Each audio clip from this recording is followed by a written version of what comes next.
सभी विभागों से पधारे हुए अधिकारीगण, सभी डेलीगेट्स, टेक्नोक्रेट्स, एलेट्स की पूरी टीम, सभी को मेरा साधुवाद नमस्कार।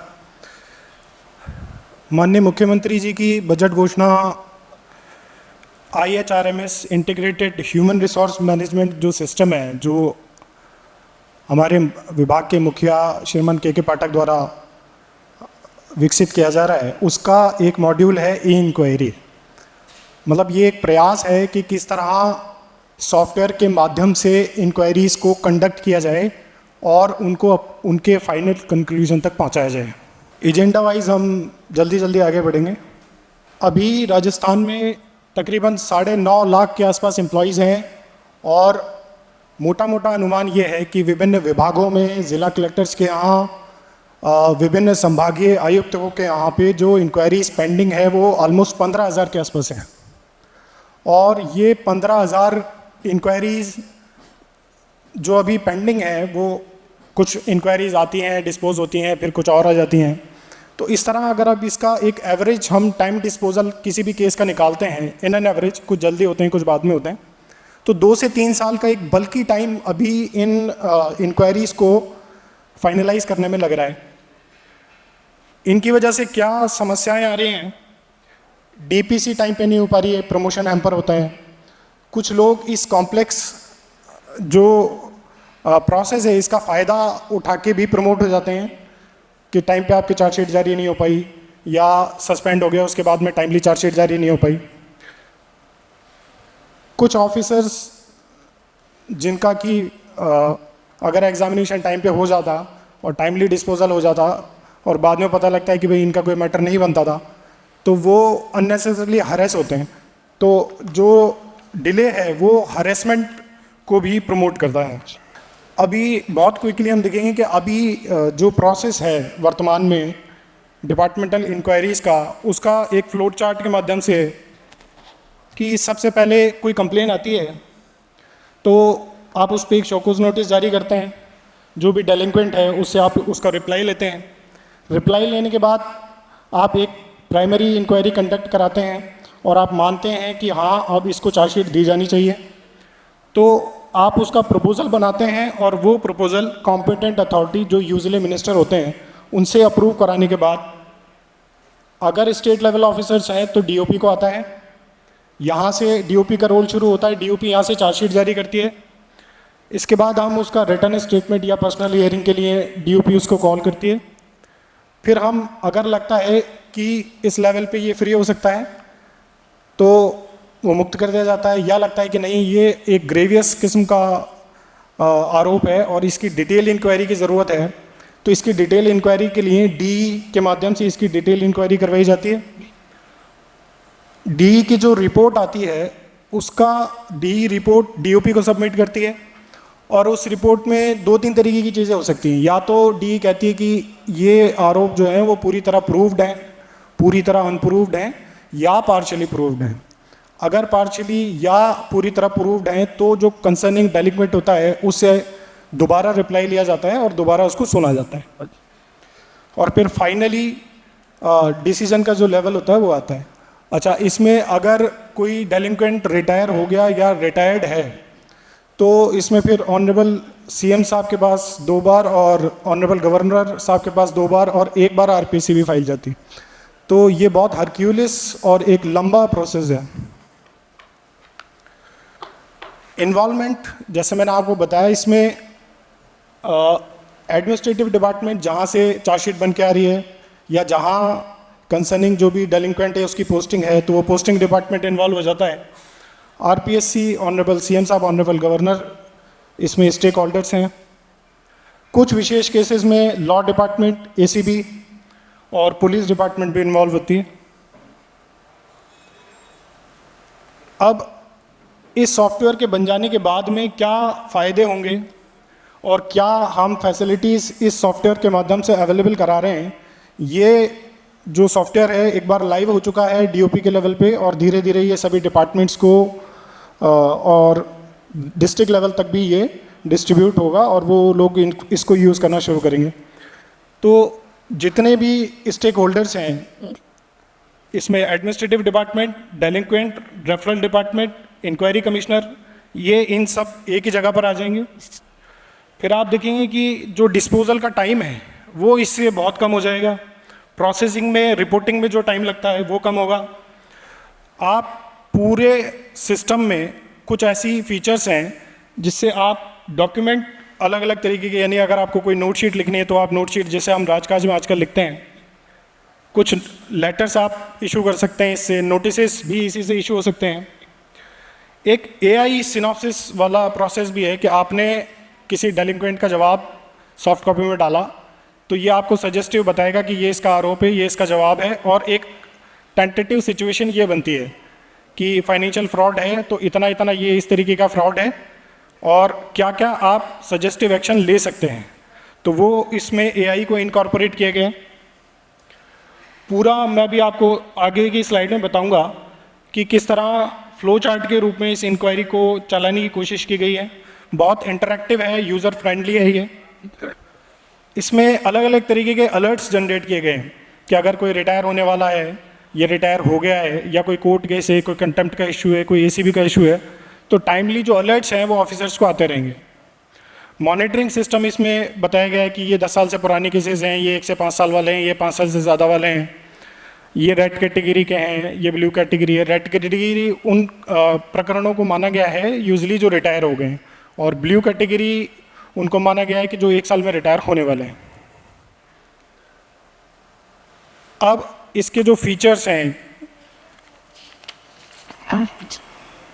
उस पर एक बार हम बात करेंगे कि क्या आप, मतलब इससे क्या आसानी होने वाली है जो भी ऑफिसर इसको यूज़ करेंगे उनसे।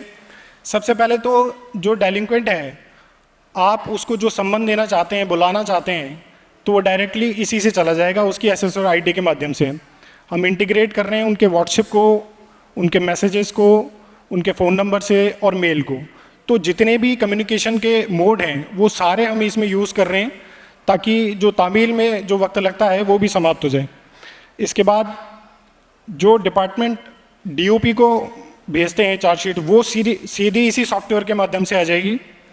चार्जशीट भी इसी सॉफ्टवेयर के माध्यम से इशू हो जाएगी। ऑप्शन दिया जाएगा कंसर्निंग डेलिंक्वेंट को कि वो अपना जवाब, अपना रिटर्न स्टेटमेंट इसमें भर सके। कोई डॉक्यूमेंट वो अटैच करना चाहता है साथ में, तो वो डॉक्यूमेंट भी लगा सकता है। इसके बाद में कई बार लगता है कि ये जो जवाब डेलिंक्वेंट ने दिया है, क्या इसके ऊपर डिपार्टमेंट से कमेंट्स लेने की आवश्यकता है।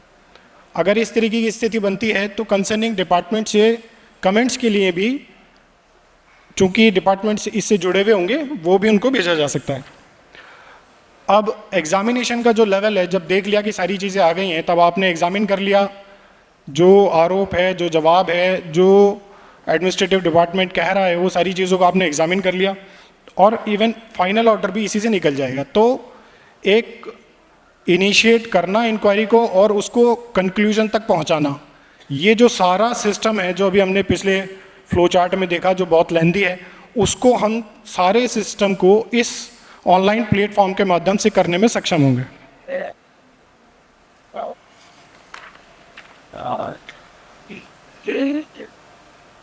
अगर बेनिफिट्स की बात की जाए तो जो टाइम डिस्पोजल है ऑफिसर्स का, कितना मैन पावर, कितनी एनर्जी इनके ऊपर लगती है, डेलिंक्वेंट के लेवल पे भी, डिपार्टमेंट की भी, जो इसको डील कर रहे हैं DOP की भी, तो वो सारी मैन पावर्स और वो एनर्जी बचेगी, टाइम डिस्पोजल फास्ट होगा।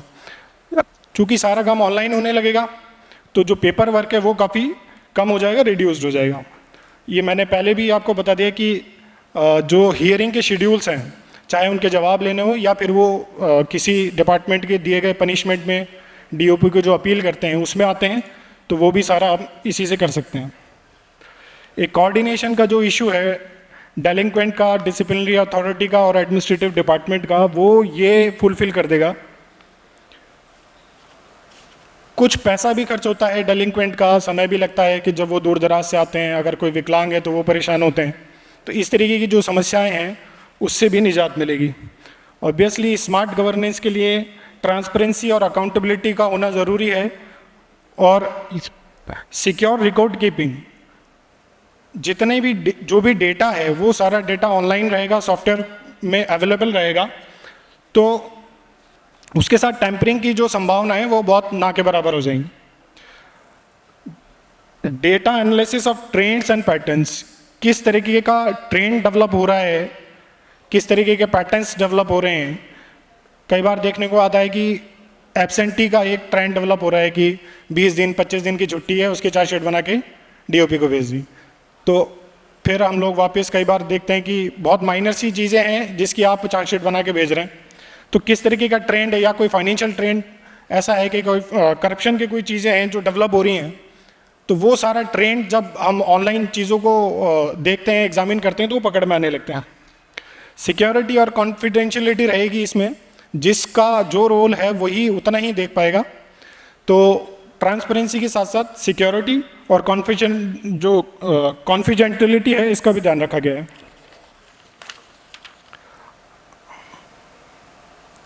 ये वर्कफ्लो एक बार इसका है, कुछ स्लाइड्स हैं जो इस डैशबोर्ड की हैं, वो एक बार दिखेंगे। ये डैशबोर्ड है, इसको मेजरली 3-4 पार्ट में हमने बांटा है। सबसे पहले तो जो फाइल की डिटेल है, जो फाइल की डिटेल है, चाहे उसमें कोई सीरियल नंबर हो, फाइल का नंबर है, टोटल डेलिंक्वेंट इसमें कितने हैं, कब ये हमें रिसिप्ट हुआ, वो सारा आ जाएगा। फिर डेलिंक्वेंट की डिटेल SSO ID के माध्यम से फैच करने की कोशिश की जा रही है वाया IFMS। डेलिक्वेंसी क्या उसके ऊपर आरोप हैं, चार्जेस क्या है, वो जितना भी रिलेटेड एक चार्जशीट के लिए जो जो रिक्वायरमेंट्स है वो सारी इसमें हमने इनकॉर्पोरेट किए। ये आप फ्लो चार्ट देखेंगे कि 7 स्टेजेस हैं जिसके माध्यम से इसको कंप्लीट किया जा रहा है। सबसे पहले डिटेल ऑफ केसेस, यहाँ आप ऑटोमेटिक चीज़ें, यहाँ आपको सिर्फ सेलेक्ट करनी है। फाइल नंबर आप सेलेक्ट कर लेंगे, डीलिंग ऑफिसर कौन है ये सेलेक्ट कर लेंगे, डेलिंक्वेंट इसमें कितने हैं, जॉइंट इंक्वायरी के केस में 1 से ज़्यादा होते हैं, ईयर ऑफ इनिशिएशन कौन सा है वो पता लग जाएगा इससे, डिपार्टमेंट आप सेलेक्ट कर लें। उसके बाद में डीलिंग, जो कंसर्निंग डीलिंग क्लर्क हैं वो, उनका भी नाम यहाँ पे इसमें आ जाएगा। नेक्स्ट रूल्स के बारे में बात करें तो जैसा कि पता है कि माइनर और मेजर 2 तरीके की पेनल्टीज़ हैं। मेजर पेनल्टी 16 CC है और माइनर पेनल्टी 17 CC है। 18 ये sexual harassment act work place, 19 जो है जॉइंट इंक्वायरी से रिलेटेड है। फिर प्रपोजल लेवल पे यानी चार्जशीट जब जारी नहीं हुई है उससे पहले का जो स्टेज है वो है। अपील में यानी 23, 33, 34 ये अपील के प्रोविजंस हैं। ऑल इंडिया सर्विस के लिए रूल 8 और रूल 10 है। एक ऑप्शन ये भी है कि आप हियरिंग कर रहे हैं और हियरिंग करने के दौरान आपको लगता है कि नहीं इसका मेजर नहीं, इसका माइनर है, मतलब इतना बड़ा अपराध नहीं है, तो आपने चाहा कि इसको 16 से 17 CC में कन्वर्ट कर दें, तो वो ऑप्शन आपको यहाँ अवेलेबल है।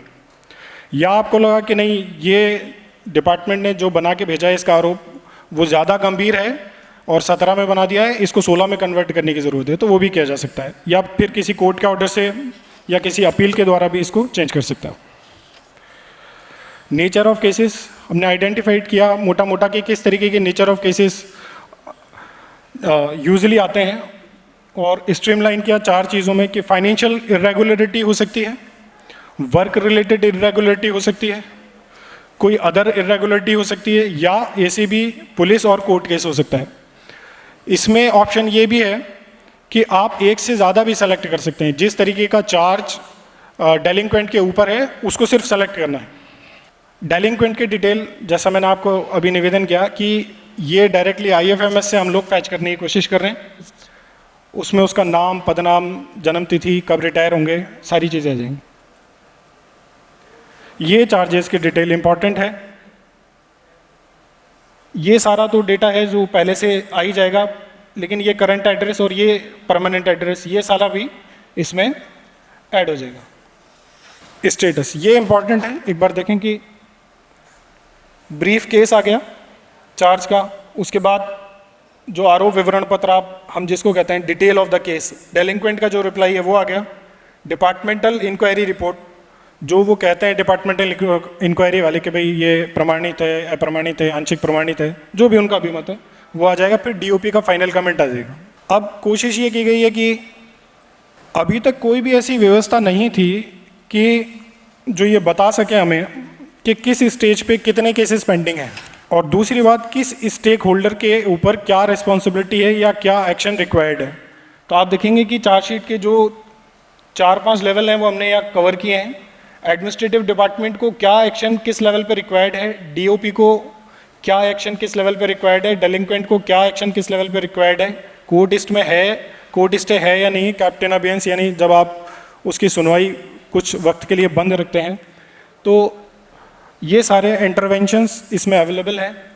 एक डेट का सिस्टम हमने डेवलप किया है कि आप सिर्फ डेट भरेंगे और पीछे वाली जो स्लाइड है वो ऑटोमेटिक इससे अपडेट हो जाएगी, यानी जो स्टेटस है वो सिर्फ डेट भरने से अपडेट हो जाएगा। अगर आपके पास में रिसिप्ट आई तो आपने अपडेट कर दिया, इंक्वायरी जांच रिपोर्ट आपके पास आई वो आपने अपडेट कर दिया, सस्पेंशन की डेट सिर्फ आपको अपडेट करनी है, रीइंस्टेटमेंट कब हुआ ये अपडेट करना है, फाइनल ऑर्डर की डेट अपडेट करनी है। तो जैसे ही आप अपडेट करते हो तो ये जो पीछे वाला स्टेटस है ये अपडेट हो जाएगा। अच्छा, इसमें एक चीज़ और है कि हमने जब आप इसको यूज़ करेंगे तो जिस भी ऑप्शन पे आप जाएंगे वो आपको बताएगा कि नंबर ऑफ केसेस आपके पास कितने पेंडिंग हैं और कौन कौन से हैं। तो रूल 14 जो है CCA रूल्स 1958 का, उसमें जितने तरीके के पनिशमेंट बताए गए हैं वो सारे हमने यहाँ इनकॉर्पोरेट किए हैं, चाहे वो सेंश्योर हो, विद होल्डिंग इंक्रीमेंट हो, विदाउट होल्डिंग इंक्रीमेंट हो, रिडक्शन करना हो, कंपलसरी रिटायरमेंट देना हो, डिसमिसल करना हो या रिमूवल करना हो। अगर रिटायरमेंट हो चुका है डेलिंक्वेंट का, रिटायर्ड है, तो कितना % उसका पेंशन कितने टाइम के लिए रुकेगा वो यहाँ ऐड हो जाएगा, या अगर कोई रिकवरी रिटायर्ड पर्सन से करनी है तो वो कितनी करनी है वो भी यहाँ ऐड हो सकती है। Thank you.